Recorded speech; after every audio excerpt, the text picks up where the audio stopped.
सेवेमध्ये अध्याय 14वा वाचून संपूर्ण केला होता आणि आता माऊलींचा 15व्या अध्यायाला आपण आज सुरुवात करणार आहोत. तत्पूर्वी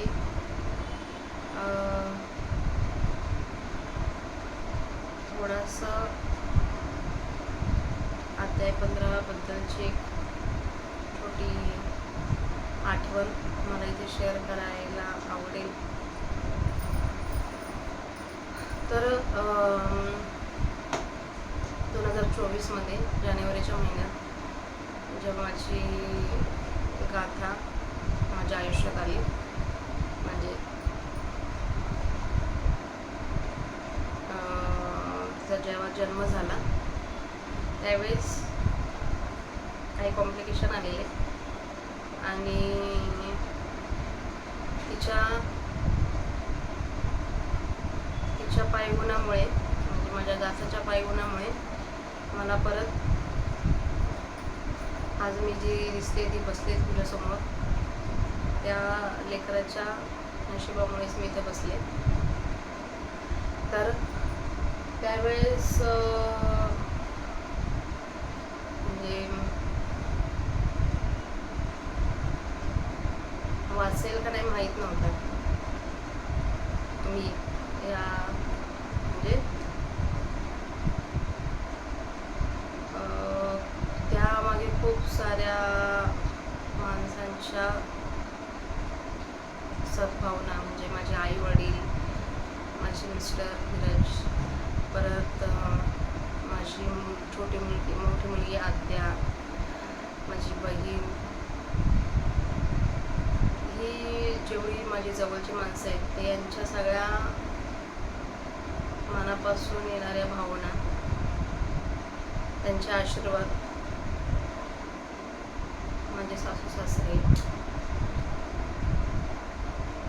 दीर भाऊजाई, या सगळ्यांच्या आशीर्वादामुळे आहे अजून मी इथे बसले. तर सांगायचं तात्पर्य हे की त्या काळात आहे ना, म्हणजे तो जो 1-2 महिन्याचा काळ होता तो खूप डेंजर होता माझ्यासाठी. तर माझ्या एका जवळच्या मित्राने मला सांगितलं होतं की तू डेली न चुकता सकाळ संध्याकाळ अध्याय 12वा, माऊलींचा अध्याय 12वा म्हणजे भगवद्गीतेतील अध्याय 12वा आणि 15वा रोज यूट्यूबला लावून ऐक.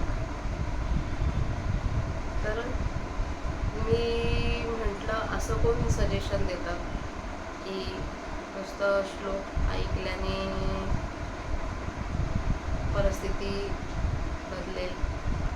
म्हणजे अक्षरशः मला त्यावेळेस ते मी ICUमध्ये होते 5 दिवस. ते जे माझे दिवस होते 5, ते न विसरणारे होते. ज्यावेळेस मला ICUमधून नॉर्मल वॉर्डमध्ये शिफ्ट केलं होतं, त्या पूर्ण म्हणजे जेव्हापासून शिफ्ट केलं तो मी घरी येस तोपर्यंत 2 दिवस होते माझे जनरल वॉर्डमधून डिस्चार्ज मिळेस तोपर्यंत. तर त्या 2ही रात्री मला झोप लागली नाही. एवढं ते जे एन्व्हायरमेंट असतं ते माणसाच्या डोळ्यातून जात नाही. तर आणि ते तिथे झालं, म्हणजे मला तिथे झोप येत नव्हती हॉस्पिटलच्या जनरल वॉर्डमध्ये जेव्हा मी ICUमधून बाहेर आले त्यानंतर. पण तीच सिच्युएशन म्हणजे घरी येऊन पण होती सेम. म्हणजे मी जेव्हा रात्री झोपायचे ना, तर मला त्या सगळ्या ज्या 8 दिवस होते ते मागचे ते सगळे आठवायचे आणि ते आठवल्यानंतर मला झोप यायची नाही. वरती मला जे ऑपरेशन वगैरे झालं त्याचं पेन वेगळंच होतं आणि त्याच्यामुळं मला असं वाटायचं की माझा श्वास गुदमरतोय. आणि असं झालं पण एक दिवशी मी म्हणजे 2-3 दिवसानंतरच घरी आल्यानंतर 2-3 दिवसांनी असं वाटलं की मी ब्रीथलेस झाले, श्वास अटकला आहे माझा. आणि मी ट्राय करते श्वास घ्यायचा, पण ते होत नव्हतं नॉर्मल.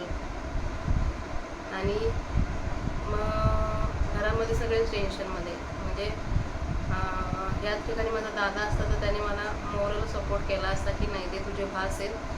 म्हणजे त्याचं जे सांगणं होतं, त्याचा जो ऑरा होता तो वेगळाच होता.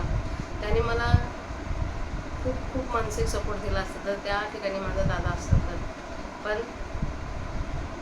मला ती सिच्युएशन म्हणजे दादा सोबत नसताना ती सिच्युएशन फेस करायला लागली. तर मग म्हणजे त्या दिवशी सकाळी उठल्यावर आई म्हणली पहिले उठल्यावर आंघोळ करून MD डॉक्टरकडे जाऊन ये.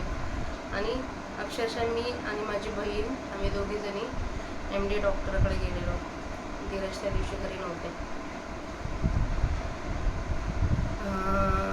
तर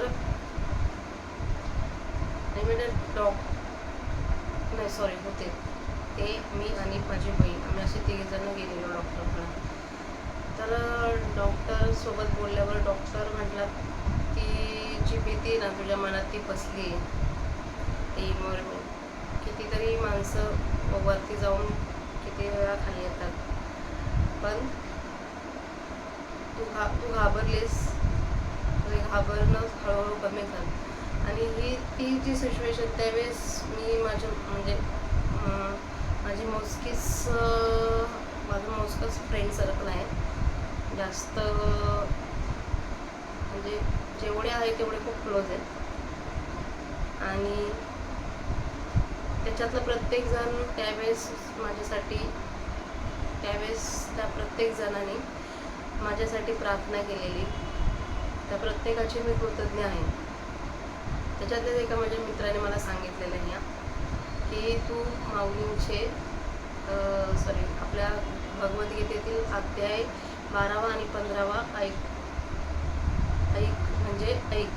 जेवढ्या वेळा शक्य होईल तेवढ्या वेळा ऐक.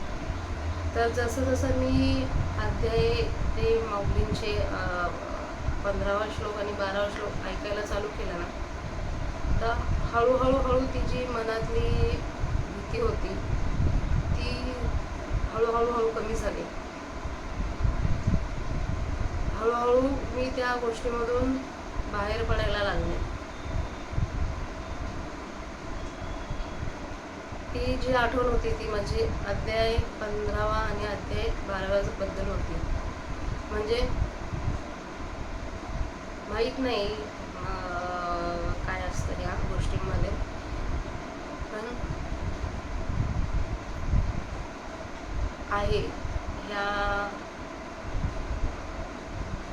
अध्यायामध्ये खूप मोठी अशी पॉवर आहे. जशी हवा माणसाच्या डोळ्यांना दिसत नाही ना, तशी ही माऊलींची न दिसणारी ताकदही आपल्यासोबत असते. सो माझं पण श्रोत्यांना हे सांगणे, जर तुम्हाला असं वाटत असेल की नाही आता काही मार्ग सापडत नाही, येतात अशा खूप वेळा खूप परिस्थिती आपल्या आयुष्यात येतात. जसं आपण आता अध्याय 14मध्ये ऐकलं, 13मध्ये ऐकलं, मनुष्याच्या जन्माला आपण आलोय तर आपल्याला सुखदुःख हे आपल्या प्रारब्धानुसार आपल्याला मिळाले. तर दुःख कधी होतं माणसाला, जेव्हा आपल्या मनाला आनंद भेटतो त्या गोष्टीमध्ये, ते म्हणजे सुख. आणि दुःख म्हणजे जे आपल्याला वाटते की ते आपल्यासोबत होऊ नये पण ते होते आपल्यासोबत, तर त्या परिस्थितीतून जाण्याला दुःख असं म्हणतात. जवळच्या माणसांचं आयुष्यातून निघून जाणं हे पण न पचणारं दुःख असतं. पण जसं आज मी खूप बोलते, कारण की येते ऑटोमॅटिक. काही गोष्टी आपल्या हातात नाही आहे. आपण किती जरी जीवाचा आटापिटा केला तरी, किती जरी जीवाचा आटापिटा केला तरीही काही गोष्टी आपल्या हातात नाहीत.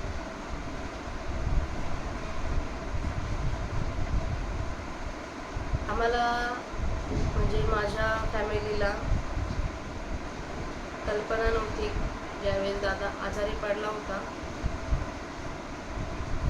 ज्यावेळेस त्याला सुरुवातीला ताप वगैरे यायला लागलेला, त्यावेळेस असं कधी स्वप्नात देखील वाटलं नव्हतं की येत्या 15 दिवसाचा तो फक्त आमच्यासोबतही असेल.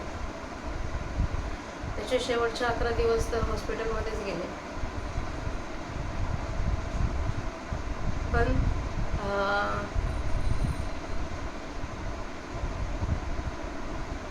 त्याच्या आधी मी घरी गेले होते आईकडे.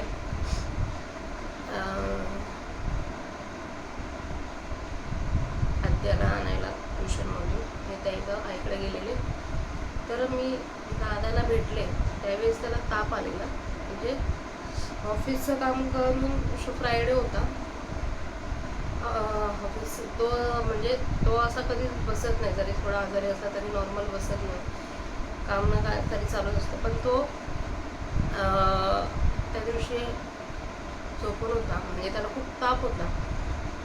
जवळजवळ तो ताप 110च्या पुढे वगैरे असेल. तर डॉक्टरकडे त्याला जा म्हटलं तर म्हटला नाही, उद्या शनिवार आहे, उद्या मी जाईन डॉक्टरकडे. त्याने तो ताप थोडा अंगावर काढला. पण कोणालाच त्याची कल्पना नसते की यार अनप्रेडिक्टेबल आहे आयुष्य, की नाही सांगता येत पुढं आपल्या आयुष्यात काय होईल.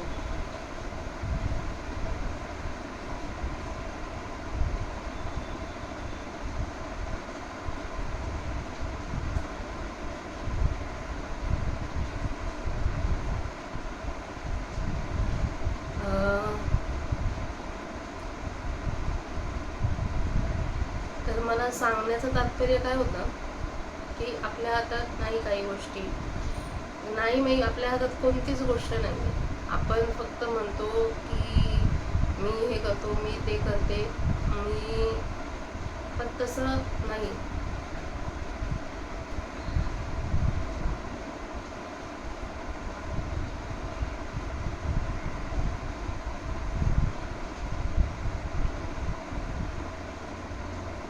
आपण ना जशी नदी ही पाणी हे नदीच्या प्रवाहासोबत वाहत जातं, तसं आहे ना माणसाचं आयुष्य हे वेळेनुसार वाहत राहतं.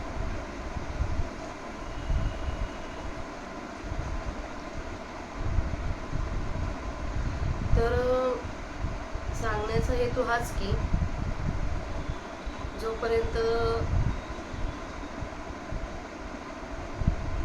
तुम्ही या पृथ्वी तलावर आहेत तोपर्यंत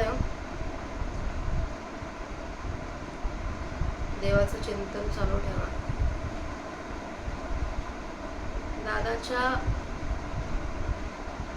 दादाला त्या सिच्युएशनमधून सुखरूप बाहेर येण्यासाठी आम्ही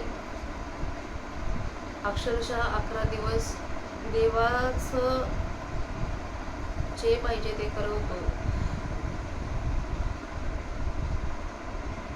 आम्ही देवाची पूजा रोज, यज्ञ याग रोज चालू होता. रोजचा यज्ञाला आहुती चालू होत्या. रोज महामृत्युंजय जप तर खूप प्रमाणात झाला. रात्रीचे अक्षरशः आहे ना आम्ही जी महामृत्युंजय जपासाठी घेतलेली माळ आहे ना, आम्ही कोणीच खाली ठेवत नव्हतो. स्टेप बाय स्टेप रात्रीच्या ज्यावेळेस म्हणजे लहानपणी 9वी-10वीला असताना मी अभ्यासासाठी रात्री जागायचे, पण यावेळेस दादाचा जीव वाचावा म्हणून रात्री 12 म्हणजे दिवसभर आई वगैरे महामृत्युंजय जप करायची, पण महामृत्युंजय जपामध्ये खंड पडू नये म्हणून आहे ना मी रात्री जागत बसायची. रात्री 11 वाजल्यापासून ते सकाळी 5 वाजेपर्यंत महामृत्युंजय जप त्यावेळेस मी केला.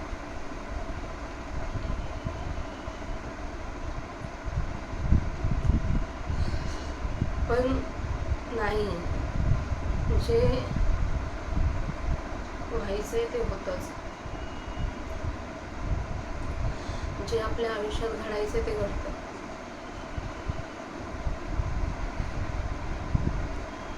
त्यानंतर आहे ना मी कितीतरी दिवस विठ्ठलाच्या मंदिरात जात नव्हते.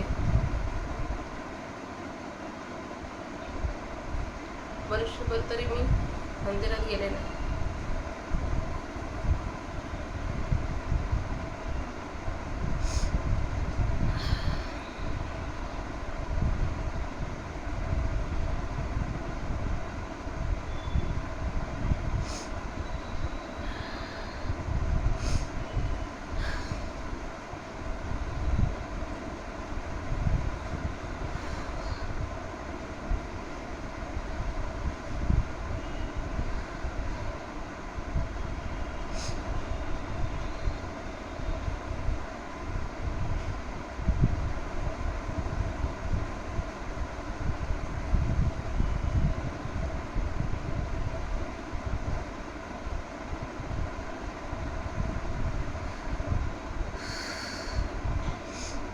तर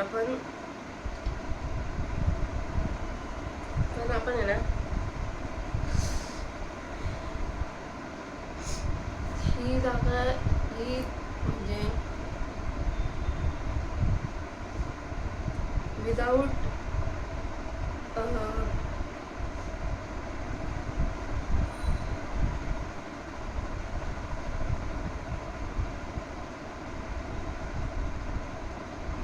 देवावर विश्वास न ठेवता किंवा देवाच्या मंदिरात न जाता तरी तोच परमेश्वर आपल्या आयुष्यात असं काहीतरी करून आणतो की आपण परत त्याच मार्गाला लागतो.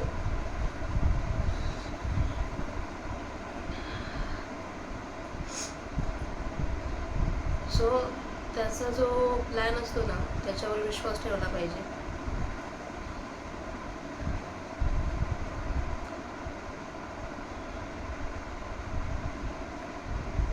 शेवटी तू जे करेल तो चांगलंच करेल तो आपल्या आयुष्यात. प्रत्येकाला जायचंच आहे. मी काही जगण्यासाठी कायमस्वरूपी आले नाही. मी माझं जोपर्यंत या मागच्या जन्मीचं माझं प्रारब्ध जे काही संपत नाही आणि मुलींच्या नशिबाने मला जे काही आयुष्य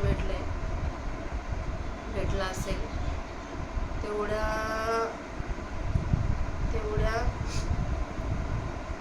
ते संपल्यानंतर प्रत्येकाचा पॉईंट आहेच आहे, त्या स्टेशनला उतरायचंच आहे आपल्याला. पण आहे तोपर्यंत भगवंताचं चिंतन केलं पाहिजे जेवढं शक्य होईल तेवढं. ह्याच एका हेतूने चालू केलंय पारायण.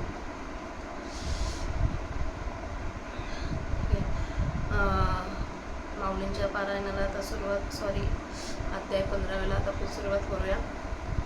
वक्रतुंड महाकाय सूर्यकोटि समप्रभ निर्विघ्नं कुरु मे देव सर्वकार्येषु सर्वदा. अलंकापुरी पुण्यभूमी पवित्र तिथे नांदतो ज्ञान राजा सुपात्र. तया आठवीता महापुण्यराशी नमस्कार माझा श्री सद्गुरु ज्ञानेश्वराशी.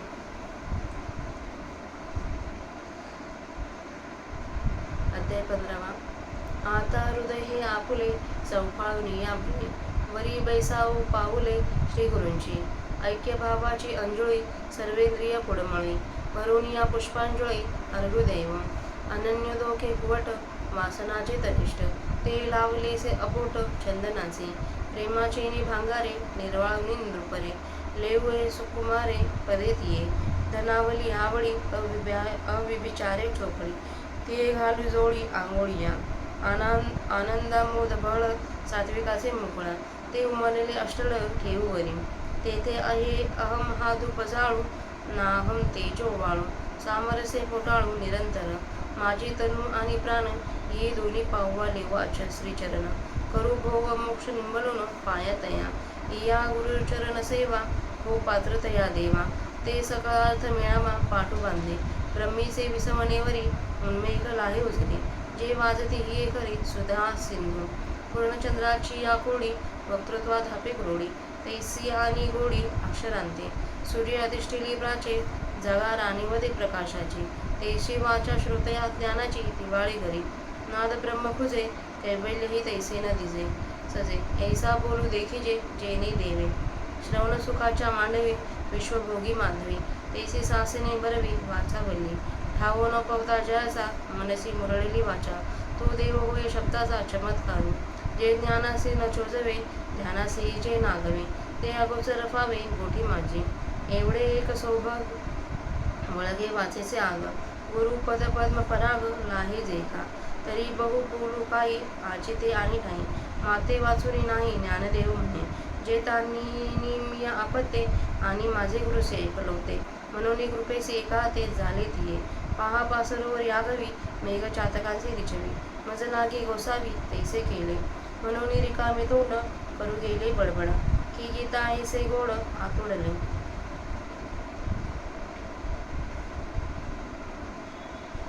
होय अदृष्ट अपैते ते वायूची रत्न परते गुजू आयुष्य ते मारी दे लोभ करी आदरी घातली हरळ होती अमृताचे तांदूळ जरी भुकेची राखे वेळ जगन्नाथू तया परी श्री गुरु करी तिचे अंगी घालू ते होनी ठाके संसार मोक्षमय आगमा पहा पाकाई नारायणे तया पांडवांचे म्हणे की जे चीना पुराणे विश्ववंदे तैसे श्री निवृत्ती राजे अज्ञानपणे माझे आणि लेवजे ज्ञानाची या परी हे असो आता प्रेम रुळतसे बोलता के गुरु गौरव वर्णिता उन्मेष जैसे आता नेण्याची पसाई तुम्हा संतांचे मी पाये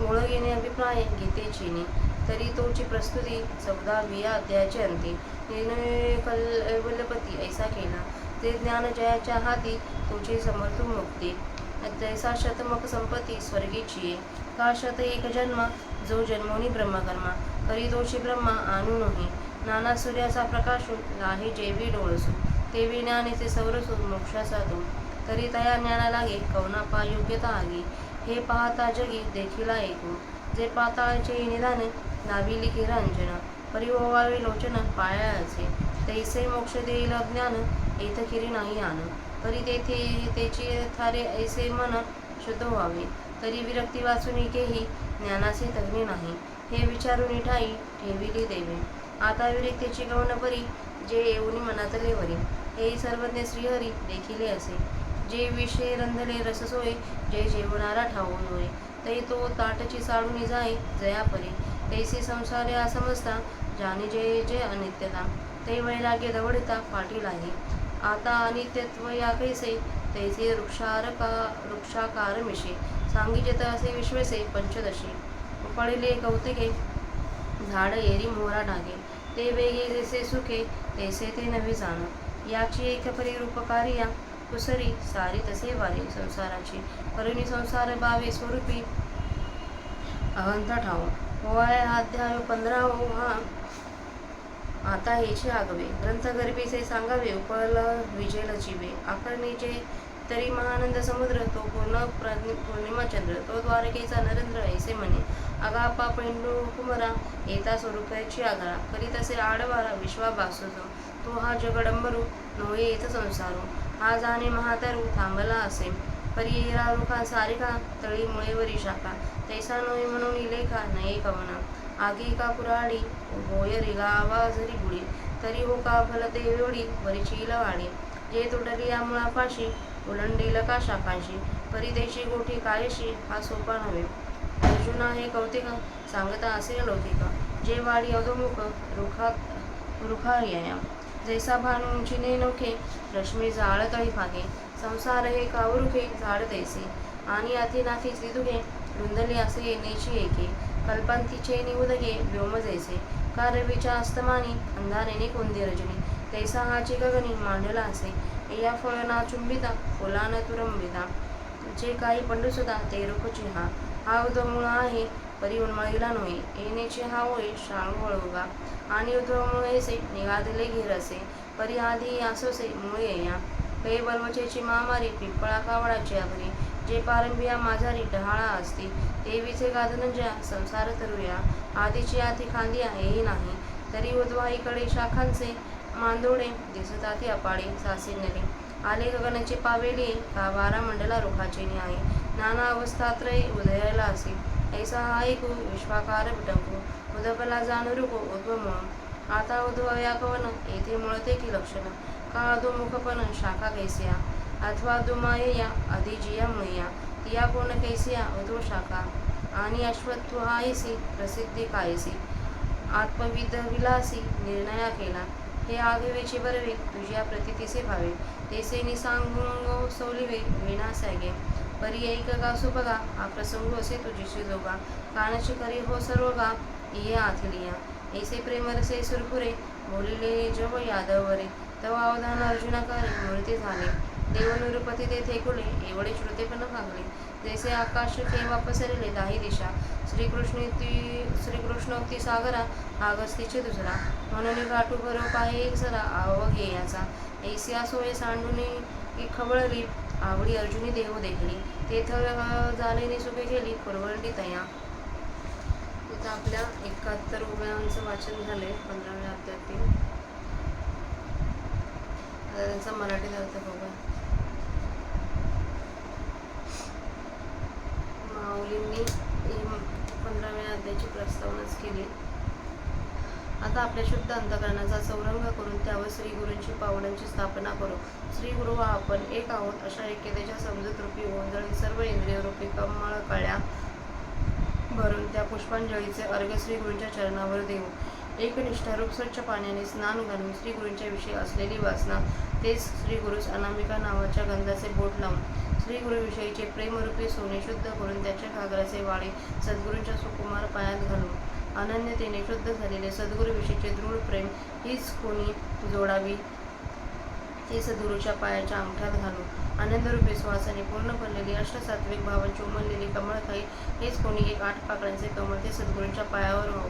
देहादिकांचा अभिनिवेश घेणारी जी अहमवृत्ती हाच कोणी एक धूप तो श्री गुरुचरणांजवळ जाळू. या देहादिकापैकी मी कोणी नाही अशी जी एक उत्पन्न झालेली निराभिमान बोधवृत्ती हेच कुणी त्या तेजाने श्री गुरुस ओवाळू व त्या सद्गुरू चरणात तदारकतेने नेहमी आलिंगन देऊ. श्री गुरूंच्या दोन्ही पायात माझे शरीर व प्राण स्थूल देह व लिंगदेह या 2 खडावा करून घालू. वाहिक पारत्री भोग व मोक्ष हे श्री गुरुचरण वाचून उतारा म्हणून ओवाळून टाकून ज्यांच्या योगाने धर्म अर्थ काम व मोक्ष या सर्व पुरुषांच्या सिंहासनावर राज्याभिषेक होतो त्या श्री गुरूंच्या चरणांच्या उपासनेचे आम्ही योग्य होऊ.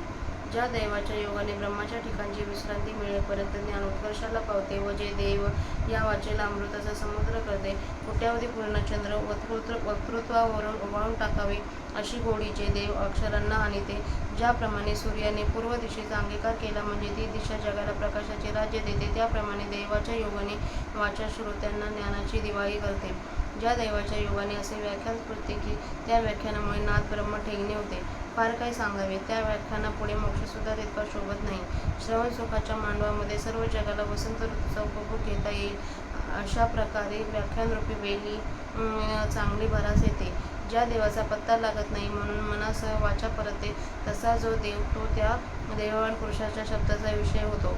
शब्दाने त्याचे वर्णन त्याला करता येते. हे केवढे आश्चर्य आहे. जे ज्ञानाला कळत नाही व ध्यानासही सापडत नाही असे जे निर्विषय ब्रह्म ते त्याच्या डोळ्यात बोलण्यास सापडते. गुरुच्या चरणरूपी कमलातील सुगंध ज्यावेळी प्राप्त होतो त्यावेळी वर सांगितलेले एवढे एक चांगले भाग्य वाचेच्या ठिकाणी येते. तर या संबंधाने फार काय सांगू. आज ते दैव माझ्याशिवाय दुसऱ्या ठिकाणी नाही असे ज्ञानदेव म्हणतात.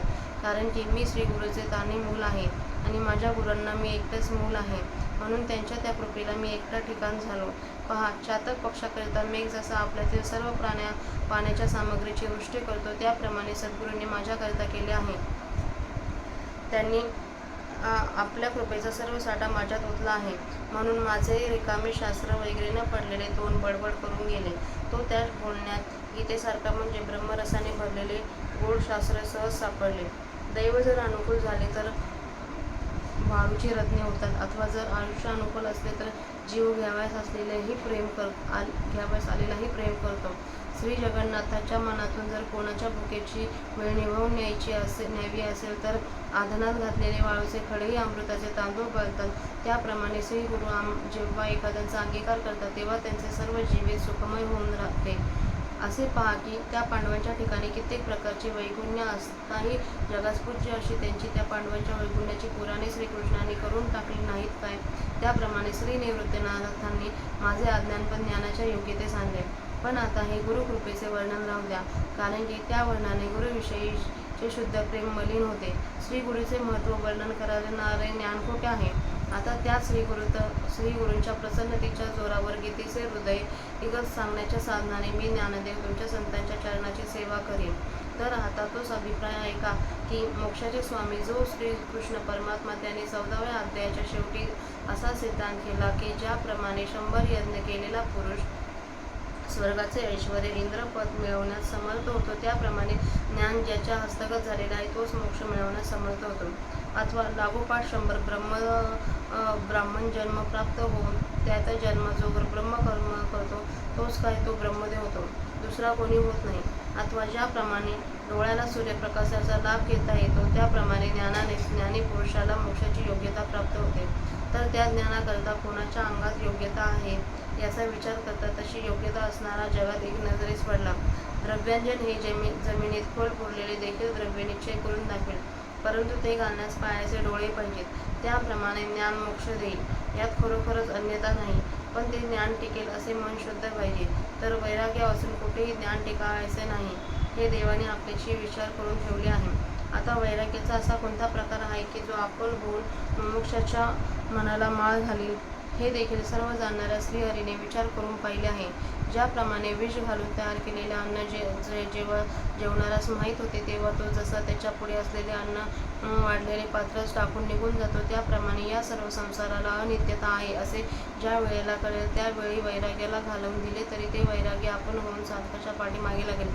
आता या संसाराला क्षणभंगुरपणा कसा आहे तेच वृक्षाच्या रूपकाने जगाचे स्वामी श्रीकृष्ण परमात्मा 15व्या अध्यायात सांगतात. सहज उन्मळून पडलेले झाड शेंड खाली व बोर्डवर असे पडले असता तरी जसे लवकर सुकते त्याप्रमाणे हा संसार वृक्ष नाही, हे लक्षात ठेव. याच एका प्रकारच्या म्हणजे संसार हाच कोणी एक गूढ व शेंडाखाली असलेला वृक्ष आहे अशा रूपकाच्या चातुर्याने भगवान जन्ममृत्यूरूपी संसाराची एरझाळ संपवतात. संसाराचे मिथ्यत्व दाखवून आत्मस्वरूपाच्या ठिकाणी जीवाच्या अहंतेचे ठिकाण होण्याकरिता हा 15वा अध्याय आहे. आता ग्रंथातील हेच सर्व चांगले सिद्धांत विस्ताराने स्पष्ट सांगण्यात येतील, हे तुम्ही श्रोत्यांनी मन लावून ऐकावे. तर ब्रह्मानंदाचा समुद्र, पूर्ण पौर्णिमेचा राका पौर्णिमेचा चंद्र व द्वारकेचा राजा जो श्रीकृष्ण भगवान परमात्मा तो असा म्हणाला, अरे अर्जुना, आपण आपल्या स्वरूपाच्या घराकडे येत असताना जे विश्वरूपी दृश्य मध्ये अडथळा करते ते हे विश्वरूपी दृश्य हा संसार नाही, तर हा एक प्रकारचा मोठा वळावलेला वृक्ष आहे असे समज. परंतु इतर सामान्य वृक्षासारखा खाली मुळे वर फांद्या असलेला असा हा वृक्ष नाही, म्हणून याचा कोणाला अंत लागला नाही.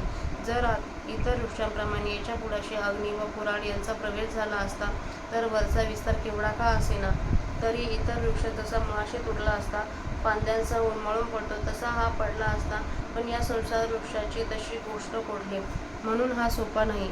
अर्जुना, या संसार वृक्षाचे आश्चर्य सांगावयास लागले तर लोकोत्तर आहे, कारण की या संसार वृक्षाची वाढ खाली आहे. ज्याप्रमाणे सूर्य किती उंच आहे हे कळत नाही, परंतु त्याची किरण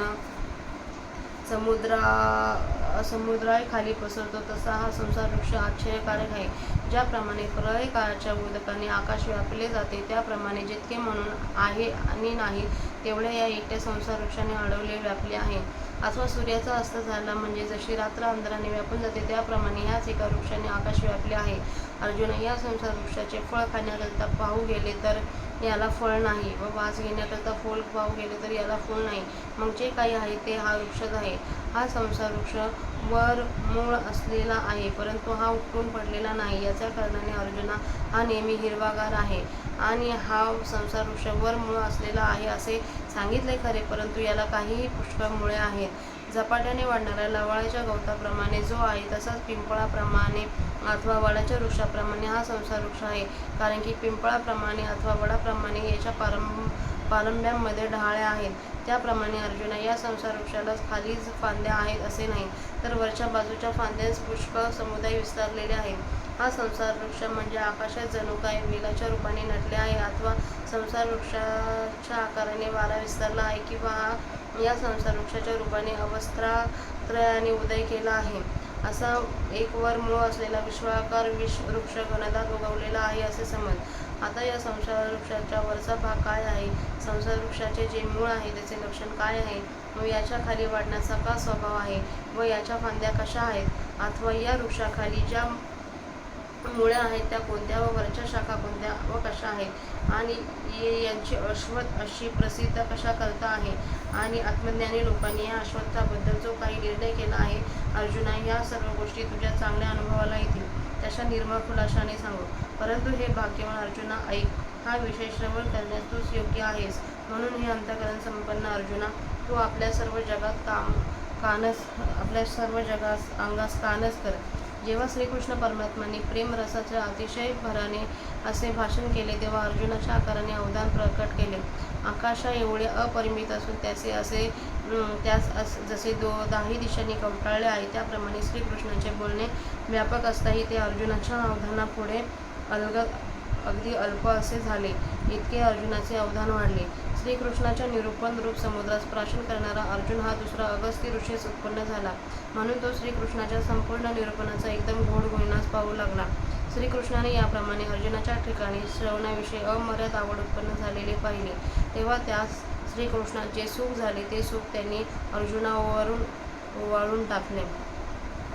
इथं आपल्या 71 ओव्यांचा मराठीत अर्थ वाचून झाला. ठीक आहे. आज माऊलींची सेवा चालू होण्याआधी मी माझ्या आयुष्यातल्या प्रसंग शेअर केले.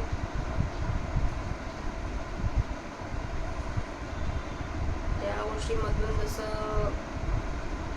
माऊलींनी कोणाच्या ना कोणाच्या रूपाने येऊन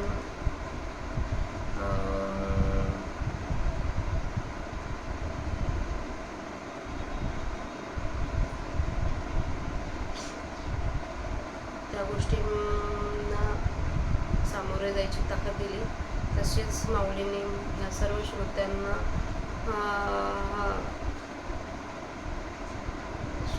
त्यांच्यासोबत राहून त्यांना